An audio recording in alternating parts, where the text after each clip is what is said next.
కాశీలో ప్రత్యేకత ఉందమ్మా.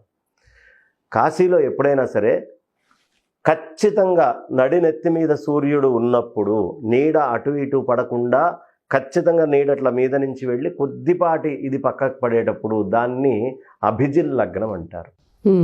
ఆ సమయంలో ఎవరైతే మణికర్ణిక ఘాట్ దగ్గరికి వెళ్ళి అక్కడ స్నానం చేసి అక్కడి నుంచి ఇంకా ఎవరితోటి మాట్లాడకుండా నడుచుకుంటూ విశ్వేశ్వరుడి యొక్క దర్శనం, కాశీ విశ్వేశ్వరుడి యొక్క దర్శనం చేసుకొని అక్కడ స్వామికి అభిషేకం చేస్తారో వాళ్ళకి అసలు ఎంత ఫలం వస్తుంది అనేది ఎవడూ చెప్పలేడు. అంత పుణ్యమైనటువంటి ఘట్టం అది. ఎవరితోటి మాట్లాడకూడదు, సచేల స్నానం చేయాలి. అంటే సచేల స్నానం అంటే ఏ బట్టలు వేసుకొని వెళ్తామో ఆ బట్టలతోటి సహా అక్కడ మునగాలి. మళ్ళీ మణికర్ణికలో పైన ఒక ఘాట్ ఉంటుంది, అద్భుతమైన చిన్న ట్యాంక్ లాగా, దాంట్లోకి వెళ్ళి స్నానం చేయాలి. మళ్ళీ వచ్చి కింద చేసి అలా నడుచుకుంటూ కాశీలో విశ్వేశ్వరుడి దగ్గరికి వెళ్ళిపోవాలి. మొన్న మోడీ గారు ప్రతిష్ఠ చేసినప్పుడు కూడా చేసినటువంటి పనిదే.